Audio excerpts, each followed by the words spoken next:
नमस्कार, मैं हूं निकिता और आप देख रहे हैं सत्यहिंदी.com।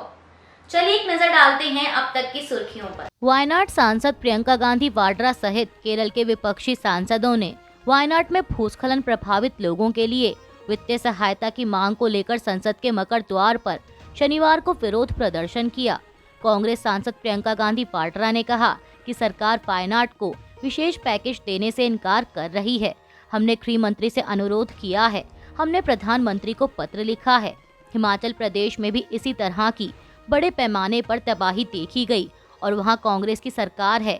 वे केंद्र से मदद मांग रहे हैं और फिर भी दोनों मामलों में केंद्र सरकार राजनीति के कारण पीड़ितों को उनका हक नहीं दे रही है। वे भारत के नागरिक हैं। प्रियंका गांधी ने कहा कि प्राकृतिक आपदाओं के दौरान कोई भेदभाव नहीं होना चाहिए। नागपुर में कैबिनेट विस्तार पर शिवसेना यूबीटी नेता संजय राउत ने कहा कि वहां पर सबसे पहले मुख्यमंत्री का जुलूस निकलेगा। मुझे लगता है कि सीएम का जुलूस निकालने से पहले इन्हें ईवीएम का जुलूस निकालना चाहिए। इस राज्य में नई सरकार बने 1 महीना हो गया है, लेकिन किसके पास कौन सा विभाग है ये नहीं पता है। महाराष्ट्र में दर दिन गांव-गांव हत्याएं, रेप हो रहे हैं। इस पर मुख्यमंत्री जवाब नहीं दे पा रहे। राउत ने कहा कि महाराष्ट्र में अराजकता फैली हुई है। ये सरकार ईवीएम से बनी हुई है। इनके पास दिमाग नहीं है, इनके दिमाग में ईवीएम है। समाचार एजेंसी एएनआई की एक रिपोर्ट के मुताबिक दिल्ली की ओर किसानों के मार्च के मद्देनजर हरियाणा में 14 दिसंबर 6 बजे से 17 दिसंबर 12 बजे तक अंबाला के कुछ हिस्सों में इंटरनेट सेवाएं तत्काल प्रभाव से निलंबित कर दी गई हैं।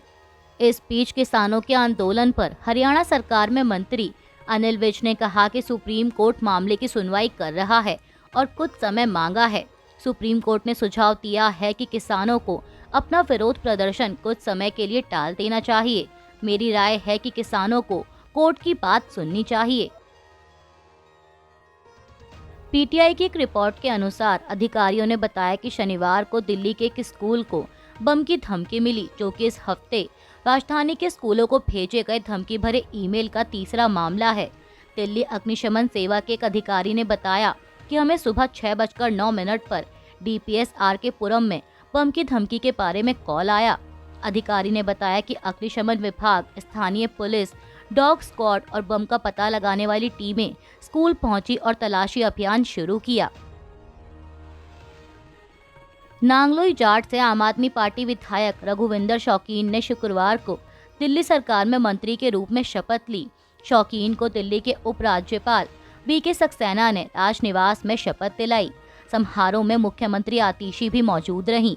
एक्स पर एक पोस्ट में उपराज्यपाल वीके सक्सेना ने कहा कि मुख्यमंत्री आतिशी और अन्य कैबिनेट मंत्रियों की मौजूदगी में रघुविंदर शौकीन को जीएनसीटीडी में मंत्री के रूप में पद और गोपनीयता की शपथ दिलाई। शौकीन को मेरी बधाई और शुभकामनाएं। वे दिल्ली के लोगों की आकांक्षाओं को पूरा करने के लिए काम करें। दक्षिण कोरिया के राष्ट्रपति यून सुक येओल के खिलाफ महाभियोग प्रस्ताव पर सांसद आज शनिवार को फिर से संसद में वोट करेंगे। इस बीच संसद के बाहर हजारों लोग जुट गए हैं। विपक्षी दलों का कहना है कि हम हर शनिवार को महाभियोग प्रस्ताव तब तक लाएंगे जब तक कि यून सुक येओल को राष्ट्रपति पद से हटा नहीं दिया जाता। मीडिया रिपोर्ट्स के मुताबिक विपक्षी दलों को महाभियोग प्रस्ताव के समर्थन में सत्ताधारी दल के 8 सांसदों के वोट की जरूरत है।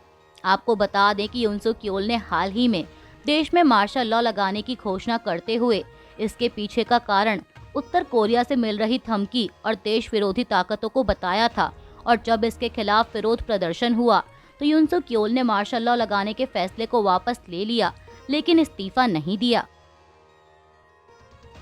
सीरिया से भारत ने 75 भारतीयों को सुरक्षित निकाला है और इसमें से 4 आज शनिवार को दिल्ली के इंदिरा गांधी अंतर्राष्ट्रीय हवाई अड्डे पहुंचे। एक भारतीय ने समाचार एजेंसी एएनआई से बात करते हुए कहा कि हम 15 से 20 दिन पहले गए थे और हमको नहीं पता था कि ये सब होने वाला है। हमें भारतीय दूतावास ने निकाला, पहले फिर बेरूत में रखा, इसके बाद दोहा लेकर आए और फिर यहाँ अपने देश में आकर अच्छा लग रहा है। आपको बता दें कि इससे पहले भारतीय विदेश मंत्रालय ने बताया था कि सभी भारतीयों को सुरक्षित लेबनान पहुंचाया गया है। गौरतलब है कि हयात तहरीर अल शाम समूह के नेतृत्व में विद्रोही गुटों ने दमिश्क पर कब्जा कर कहा था कि सीरिया आज़ाद हो गया है। इसी दौरान राष्ट्रपति बशर अल असद देश छोड़कर भाग गए और उन्हें रूस ने शरण दी। अभिनेता अल्लू अर्जुन ने शनिवार को चांचलगुड़ा सेंट्रल जेल से रिहा होने के बाद कहा कि मैं सभी लोगों का शुक्रिया अदा करता हूं। उन्होंने कहा कि मेरा कानून पर पूरा भरोसा है। प्रार्थना और आपके प्यार के लिए धन्यवाद। आपको बता दें कि अभिनेता अल्लू अर्जुन के खिलाफ एक सिनेमा हॉल में फिल्म पुष्पा 2 दी रूल की स्क्रीनिंग के दौरान मची भगदड़ में एक महिला की मौत को लेकर मामला दर्ज किया गया था।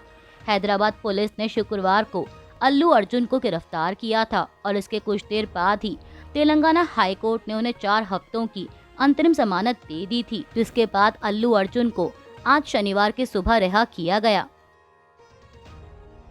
पंजाब और हरियाणा की सीमा यानी शंभू बॉर्डर पर बैठे किसान आज शनिवार को दोपहर 12 बजे दिल्ली के लिए कूच करेंगे। आंदोलन कर रहे किसानों ने दिल्ली रवाना होने के लिए तैयारी कर ली है। आपको बता दें कि आंदोलनरत किसान शंभू बॉर्डर पर 13 फरवरी से धरना दे रहे हैं। किसान अब ट्रैक्टर और ट्रॉली के बिना पैदल ही दिल्ली की ओर बढ़ने की कोशिश करेंगे।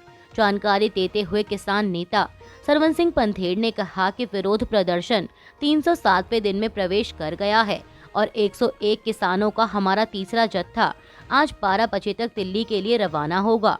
उन्होंने कहा कि पूरा देश इस विरोध प्रदर्शन से जुड़ा हुआ है, लेकिन हमारे प्रधानमंत्री इससे दूरी बनाए हुए हैं और केंद्रीय कृषि मंत्री इस बारे में कुछ नहीं कह रहे। पंधेड़ ने कहा कि सरकारी एजेंसियां यह सुनिश्चित करने की पूरी कोशिश कर रही हैं कि मोर्चा जीत ना पाए। आपको बता दें कि किसान आंदोलन के बीच पंजाब हरियाणा की सीमा पर अनिश्चितकालीन अनशन पर बैठे किसान नेता जगजीत सिंह डल्लेवाल की तबीयत बिगड़ रही है। सुप्रीम कोर्ट ने डल्लेवाल को तत्काल चिकित्सा सहायता उपलब्ध कराने का निर्देश देते हुए शुक्रवार को कहा कि प्रदर्शनकारी किसानों को विरोध का गांधीवादी तरीका अपनाना चाहिए। इस बीच किसान नेता राकेश टिकैत ने शुक्रवार को डल्लेवाल से मुलाकात की। यह मुलाकात खनौरी बॉर्डर पर हुई। मुलाकात के बाद राकेश टिकैत ने कहा कि सरकार को बातचीत का माहौल बनाना चाहिए। डल्लेवाल की तबीयत को लेकर हम चिंतित हैं। टिकैत ने कहा कि अब दिल्ली जाने के लिए हम नया प्लान बनाएंगे। फिलहाल दिल्ली जाने का माहौल नहीं है। दिल्ली जाने के लिए बड़ी तैयारी करनी पड़ेगी। हम देखेंगे कि स्थिति कैसी होती है। अभी तो यह है कि पहले सब ठीक हो जाए और जब हरियाणा का समय आएगा तब हम आगे का प्लान बताएंगे। आपको बता दें कि किसानों की मांगों को लेकर खनौरी बॉर्डर पर किसान नेता जगजीत सिंह डल्लेवाल आमरण अनशन कर रहे हैं। अनशन की वजह से उनकी सेहत लगातार बिगड़ती जा रही है। मीडिया रिपोर्ट्स के मुताबिक वे 17 दिनों से अधिक समय से अनशन पर हैं।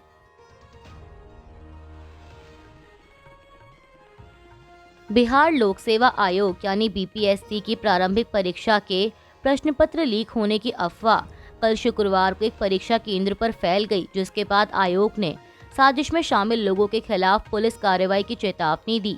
मीडिया रिपोर्ट्स के मुताबिक पटना के कुम्हरार स्थित बापू परीक्षा केंद्र पर आयोजित बीपीएससी की 70वीं एकीकृत संयुक्त प्रतियोगी परीक्षा यानी सीसीई 2024 का करीब 300 से 400 अभ्यर्थियों ने बहिष्कार किया और आरोप लगाया कि परीक्षा शुरू होने से पहले ही प्रश्न पत्र सोशल मीडिया पर लीक हो गया था, जिसके बाद बापू परीक्षा केंद्र पर अफरा तफरी मच गई, जहां एक अतिरिक्त परीक्षा अधीक्षक राम इकबाल सिंह की हृदय गति रुकने से मौत हो गई और एक महिला अभ्यर्थी बेहोश हो गई।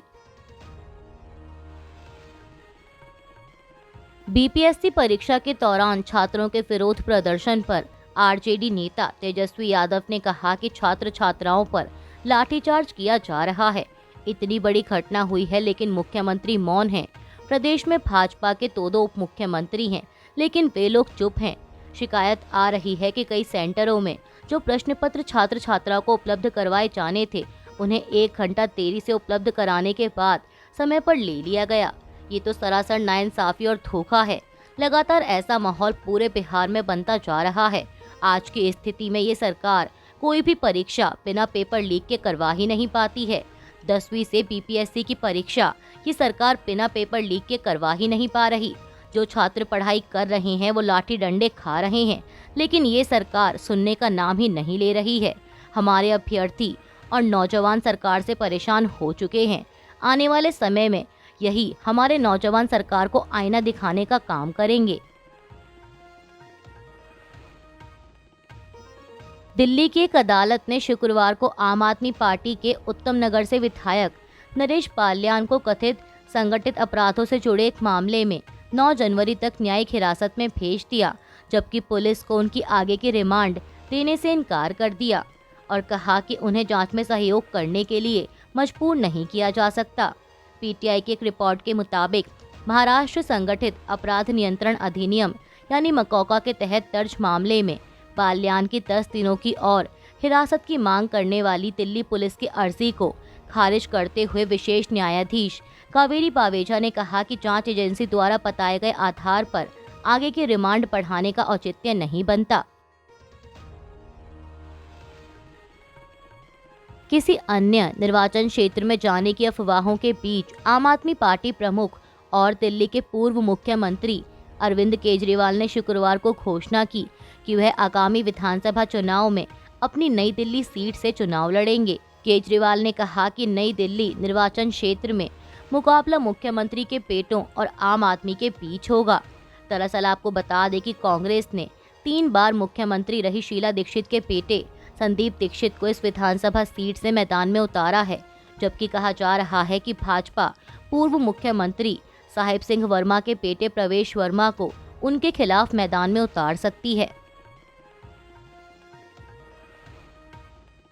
स्वतंत्रता सेनानी विनायक दामोदर सावरकर के बारे में कथित तौर पर आपत्तिजनक बयान देकर लोगों के बीच दुश्मनी को बढ़ावा देने और सद्भाव को बिगाड़ने के मामले में शुक्रवार को लखनऊ की एक स्थानीय अदालत ने कांग्रेस नेता राहुल गांधी को 10 जनवरी 2025 को मुकदमे का सामना करने के लिए तलब किया। अतिरिक्त मुख्य न्यायिक मजिस्ट्रेट आलोक वर्मा ने स्थानीय वकील नृपेंद्र पांडे द्वारा दायर एक आपराधिक शिकायत पर यह आदेश पारित किया।